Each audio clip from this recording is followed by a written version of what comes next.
दोस्तों, आपको मुख्तलिफ वेबसाइट्स पर प्राइस टू बुक वैल्यू की फ़िगर मिल जाती है, मगर ये होती क्या है, कैसे इंटरप्रेट करना है, इसको कैसे इस्तेमाल करना है, आज हम इसको डिस्कस करेंगे। आज की वीडियो भी इंतहाई अहम है, जिसमें हम वैल्यूएशन रेशोज़ में से एक ratio price to book value को डिस्कस करेंगे। शेयर महंगा है, सस्ता है या अपनी फेयर प्राइस पर है, ये रेशोज़ हमें इसके बारे में अंडरस्टैंडिंग देती हैं। इसलिए दो वीडियोस में हमने पी रेशो और पैग रेशो को समझा था, जिसमें हमने ये देखा था कि किसी भी कंपनी के शेयर की कीमत को, शेयर की प्राइस को उसकी अर्निंग से किस तरह लिंक किया जा सकता है और उसको कैसे इस्तेमाल किया जा सकता है। इन दोनों वीडियोस का लिंक मैं डिस्क्रिप्शन में दे दूंगा। अगर आपने अभी तक ये वीडियोस नहीं देखी तो बराए मेहरबानी पहले इन वीडियोस को देख लें। दोस्तों, कभी कभी होता यूँ है कि किसी वजह से, किसी फैक्टर की वजह से कंपनी की अर्निंग कम हो गई होती है, या फिर ये भी हो सकता है कि नेगेटिव हो रही हो, मगर साथ ही साथ फ्यूचर में उम्मीद हो कि ये कंपनी अच्छा परफॉर्म करेगी, अच्छा प्रॉफिट बनाएगी, या दूसरे लफ्ज़ों में इसका फ्यूचर प्रॉस्पेक्ट अच्छा हो। तो ऐसी सूरत में पी रेशो या जो पैग रेशो है वो फैसला लेना उसकी बुनियाद पर मुश्किल हो जाता है। शेयर महंगा है, सस्ता है या अपनी फेयर प्राइस पे है, इसको फिर हमें प्राइस टू बुक रेशो से समझने में मदद मिलती है। जब पी रेशो और पैग रेशो काम नहीं आ रही होती तो प्राइस टू बुक रेशो जो है वो हमारी मदद करती है। अपनी एक वीडियो के अंदर बैलेंस शीट को, एसेट लायबिलिटीज़ और बुक वैल्यू या इक्विटी को डिस्कस कर चुके हैं। अगर आप उस वीडियो को देखना चाहते हैं तो उसका लिंक भी मैं डिस्क्रिप्शन में दे दूंगा। आसान लफ्ज़ों में बुक वैल्यू क्या होती है? मिसाल के तौर पर अगर कोई कंपनी अपने तमाम एसेट्स को बेच दे और तमाम उधार, तमाम डेट पे कर दे, तो जो रकम बचती है वो होती है बुक वैल्यू ऑफ कंपनी, वो होती है कंपनी की book value. Price to book value क्या है? Price to book value company के शेयर की कीमत, कंपनी के शेयर की प्राइस और कंपनी की बुक वैल्यू के दरमियान एक ताल्लुक को एक्सप्लेन करती है। प्राइस टू बुक वैल्यू हमें बताती है कि शेयर की जो प्राइस है वो शेयर की बुक वैल्यू से कितनी गुना ज़्यादा है, उससे ज़्यादा है या उससे कम है। इस वीडियो के अंदर हम प्राइस टू बुक वैल्यू को तफसील से जिक्र करेंगे, OGDCL और PPL की एग्जांपल भी लेंगे। प्राइस टू बुक वैल्यू को कैसे इंटरप्रेट करना है, दी हुई प्राइस टू बुक वैल्यू को कैसे समझना है, हम इस वीडियो के अंदर डिस्कस करेंगे। दोस्तों, ये वीडियो इंतहाई अहम होने जा रही है। वीडियो को लाइक कर दें, दोस्तों में शेयर कर दें, चैनल को सब्सक्राइब कर दें, बेल आइकन को प्रेस कर दें ताकि आने वाली वीडियोस का नोटिफिकेशन आपको मिल सके।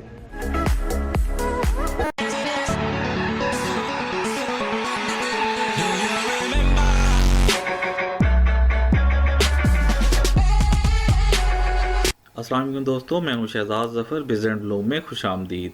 फंडामेंटल एनालिसिस की वीडियो सीरीज़ के साथ हाजिर खिदमत हूं। दोस्तों, सबसे पहले समझिए कि बुक वैल्यू ऑफ कंपनी होती क्या है। बुक वैल्यू का जो फार्मूला है वो है टोटल एसेट्स। टोटल एसेट्स में से माइनस करेंगे हम इंटेंजिबल एसेट्स को और साथ ही लाइबिलिटीज़ को माइनस करेंगे। इंटेंजिबल एसेट्स कौन से होते हैं? इंटेंजिबल एसेट्स वो होते हैं कि जो कि गैर मादी होते हैं, जिनको हम छू नहीं सकते। मिसाल के तौर पे उसके अंदर आपका ब्रांड आ जाता है, उसका आपका कॉपीराइट आ सकता है, उसके अंदर आपकी कोई टेक्नोलॉजी है कंपनी के पास, वो हो सकती है। इसी तरह कंपनी का जो नाम है, वो जो ब्रांड नेम है, वो आपका इंटेंजिबल एसेट्स होता है। लाइबिलिटीज़ क्या है? लाइबिलिटीज़ वो हैं जो आपका उधार होता है, जो आपने जो डेट लिया होता है कंपनी ने, जो वापस करना होता है, वो लाइबिलिटी कहलाता है। बुक वैल्यू ऑफ कंपनी को हम इस तरह भी लिख सकते हैं, आसान लफ्ज़ों में, intangible assets minus liabilities. Tangible assets कौन से होते हैं? टेंजिबल एसेट्स वो होते हैं जो कि ठोस एसेट्स होते हैं, जैसे कि आपका लैंड है, आपकी मशीनरी है, आपका प्लांट है, आपकी जो बिल्डिंग है, वो टेंजिबल एसेट्स है। लाइबिलिटीज़ उसी तरह वो उधार होता है जो कंपनी को पे करना होता है। अगर आपके जो टेंजिबल एसेट्स हैं, आपके लैंड जो फिक्स्ड एसेट है, फिक्स्ड एसेट्स में से अगर लाइबिलिटीज़ को माइनस कर दें तो ये आपका बुक वैल्यू आ जाती है। टेंजिबल एसेट्स आपके फिक्स्ड एसेट्स होते हैं। मिसाल के तौर पे एक कंपनी है, उसका फिक्स्ड एसेट या टेंजिबल जो एसेट्स हैं वो हैं 50 मिलियन के। उसके जो लाइबिलिटीज़ हैं, जो उसने डेट देना है, वो है 10 मिलियन का, तो ये आ जाएगा 40 मिलियन। ये 40 मिलियन ही एक्चुअली बुक वैल्यू है कंपनी की।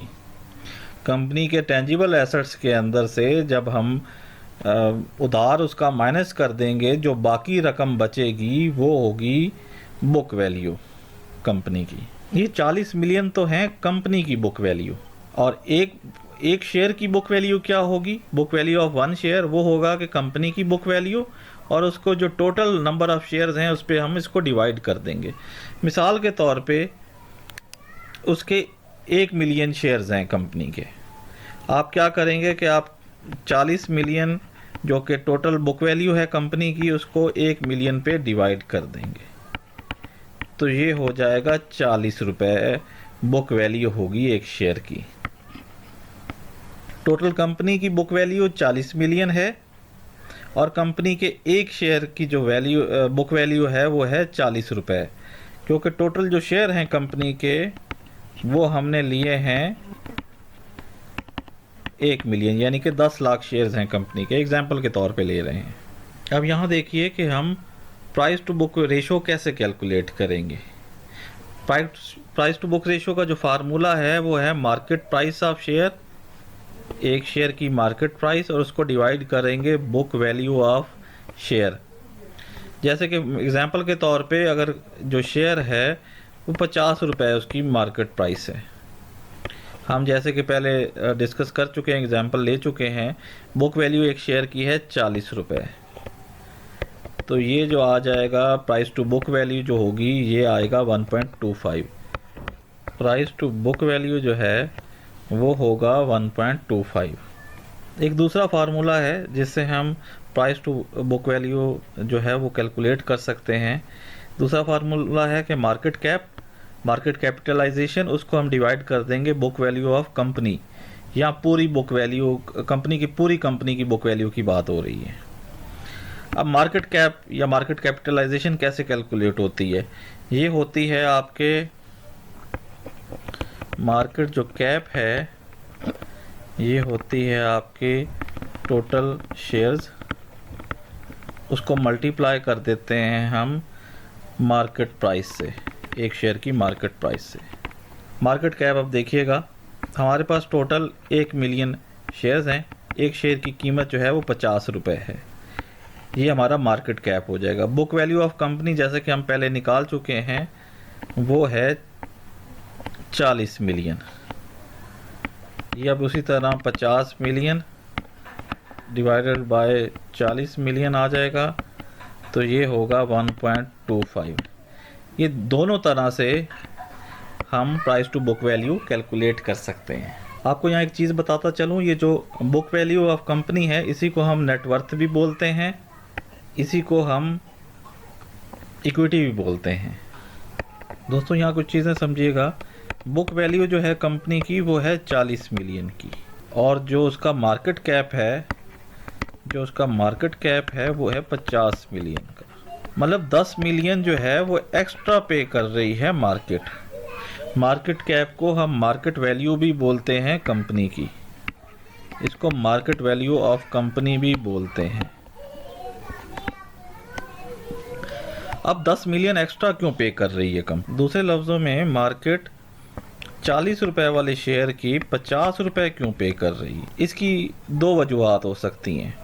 नंबर एक तो या तो फ्यूचर प्रॉस्पेक्ट कंपनी का बहुत अच्छा है, आने वाले दिनों में अच्छा प्रॉफिट देने वाली है, लोग इसके बारे में ऑप्टिमिस्टिक हैं, वो सोच रहे हैं कि अच्छा प्रॉफिट देगी ये कंपनी। या दूसरे नंबर पे यह है कि क्योंकि हमने इसमें इंटेंजिबल एसेट्स तो डाले ही नहीं ना। इंटेंजिबल एसेट्स के अंदर आपके कॉपीराइट हो सकते हैं, ब्रांड नेम हो सकते हैं, कंपनी की एम्प्लॉयज़ जो हैं वो बहुत अच्छे हो सकते हैं, मैनेजमेंट बहुत अच्छी हो सकती है, जो स्ट्रेटजी वो फॉलो करती है वो बहुत अच्छी है, कंपनी के पास कोई टेक्नोलॉजी है जिसकी वजह से जो मार्केट है वो उसको एक्स्ट्रा पैसे देने को तैयार है, जिस वजह से इसकी जो प्राइस टू बुक वैल्यू है वो 1.25 है।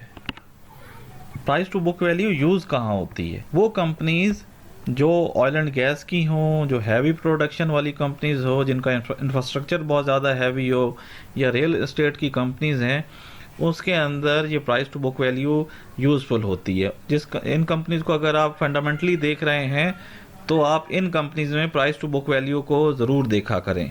प्राइस टू बुक वैल्यू जो है उसमें उसका जो फार्मूला है वो ये है कि प्राइस ऑफ शेयर और बुक वैल्यू पर शेयर, जैसे कि हम डिस्कस कर चुके हैं क्योंकि ये जो कंपनीज हैं जिसके अंदर आपकी जो कंपनी की नेटवर्थ ज़्यादा होती है, जिसमें एसेट ज़्यादा होते हैं, उसकी नेटवर्थ ज़्यादा होती है। नेटवर्थ ज़्यादा होती है तो बुक वैल्यू पर शेयर भी ज़्यादा होता है। तो ये जो कंपनीज हैं इनकी आमतौर पे जो पीबी होती है, प्राइस टू बुक वैल्यू होती है, वो कम होती है।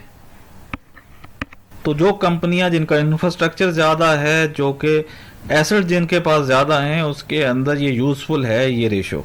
जैसा कि हम डिस्कस कर चुके हैं, बुक वैल्यू से मुराद ये है कि अगर कंपनी के तमाम एसेट्स को बेच दिया जाए और उसकी जो तमाम डेट हैं, जो उधार है, वो चुका दिया जाए, तो जो बाकी रकम बचती है उसको नेटवर्थ बोलते हैं, उसी को बुक वैल्यू बोलते हैं।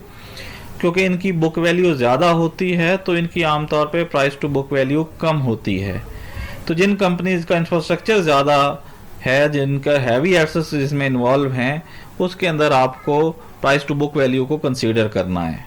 आपको इसमें यह भी देखना है कि जो एसेट्स हैं कंपनी के, वो एप्रिशिएटिंग है या डेप्रिशिएटिंग हैं। वो एसेट्स बढ़ने वाले हैं वक्त के साथ साथ या कम होने वाले हैं। मतलब एप्रिशिएटिंग से मुराद ये है कि उसमें लैंड हो सकता है, बिल्डिंग हो सकती है।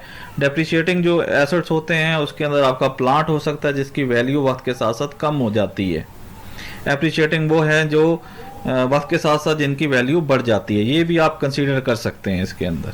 साथ ही साथ दोस्तों आपको ये भी देखना है कि अगर प्राइस टू बुक वैल्यू जो है वो 1 से कम हो गई है तो ये यहाँ देखना है कि ये क्या वजह है इसकी। आखिर वो क्या वजह है जिसकी वजह से ये अपनी बुक वैल्यू से भी सस्ते में ट्रेड हो रहा है। इस चीज़ को लाजमी देखना है आपने। प्राइस टू बुक वैल्यू किस हालात में किन कंपनीज के लिए यूज़फुल नहीं है। उसके अंदर आपकी सर्विस इंडस्ट्री हो सकती है, टेक्नोलॉजी से रिलेटेड इंडस्ट्री है, कोई सॉफ्टवेयर इंडस्ट्री है, उसके अंदर price to book value useful नहीं है। यहाँ जो प्राइस टू बुक वैल्यू है वो ज़्यादा होती है। अब ये ज़्यादा क्यों होती है? क्योंकि इन कंपनीज के अंदर इंटेंजिबल एसेट ज़्यादा होते हैं, टेंजिबल या फिक्स जो एसेट्स हैं वो कम होते हैं, जिस वजह से बुक वैल्यू क्योंकि कम होती है, बुक वैल्यू कम होती है, इस वजह से इनकी जो प्राइस टू बुक वैल्यू है वो ज़्यादा होती है। ऐसी कंपनीज जिसके अंदर ठोस एसेट जो हैं, जो फिक्स एसेट्स हैं या टेंजिबल जो एसेट्स हैं वो कम होते हैं, वहाँ पे आपको प्राइस टू बुक वैल्यू नहीं बल्कि price to earning ratio, P ratio को देखना चाहिए। यहाँ पी रेशो जो है वो ज़्यादा अहम है। दोस्तों प्राइस टू बुक वैल्यू को हम डिस्कस करते हुए OGDCL और PPL की एग्जांपल लेंगे। यहाँ देखिए OGDCL की जो प्राइस है वो 96.32 है, जो मार्केट प्राइस है इस वक्त जिस वक्त ये वीडियो बन रही है। आगे ज़रा नीचे आते हैं तो यहाँ देखिए कि ये इसकी बुक वैल्यू है 152.77। ये बुक वैल्यू पर शेयर है। हम इसको क्या करेंगे कि हम 96.32 को डिवाइड कर देंगे 150 इसकी बुक वैल्यू से, 152.77। दोस्तों ये 0.63 वैल्यू आ जाएगी प्राइस टू बुक वैल्यू की। आपको ये निकालने की ज़रूरत नहीं होती, ये यहाँ पे गिवन भी होती है। इससे मुराद ये है कि ये 0.63 टाइम्स महंगा है। दूसरे लफ्ज़ों में ये अपनी बुक वैल्यू से काफ़ी सस्ता है ये शेयर इस वक्त। इसी तरह PPL के एग्जांपल जब देखेंगे तो PPL की जो प्राइस है वो इस वक्त 86.54 है जब ये वीडियो बन रही है। इसकी बुक वैल्यू 117.10 है। इसकी प्राइस टू बुक वैल्यू 0.74 है। दोस्तों आमतौर पे तो क्योंकि ये अच्छी कंपनीज हैं, इनको अच्छे रेट पे ट्रेड होना चाहिए। इसको अपनी बुक वैल्यू से कम बुक वैल्यू के करीब इसको ट्रेड होना चाहिए या उससे ज़्यादा पे ट्रेड होना चाहिए। लेकिन क्योंकि कोरोना की वजह से, कोरोना वायरस की वजह से और जो ऑयल प्राइसेस की इंटरनेशनली कीमतें गिर गई हैं उसकी वजह से इसकी कीमत कम हो गई है। ये अपनी बुक वैल्यू से कम पे ट्रेड हो रहा है। दोस्तों प्राइस टू बुक वैल्यू के लिहाज से देखा जाए तो OGDCL की जो प्राइस टू बुक वैल्यू है वो 0.63 है, जबकि PPL की 0.74 है। इस लिहाज से OGDCL निस्बतन सस्ता है PPL के निस्बत। लेकिन दोस्तों आपको इसके अलावा बाकी फंडामेंटल्स को भी देखना है। चैनल को सब्सक्राइब कर दें, बेल आइकन को प्रेस कर दें ताकि आने वाली वीडियोस का नोटिफिकेशन आपको मिल सके।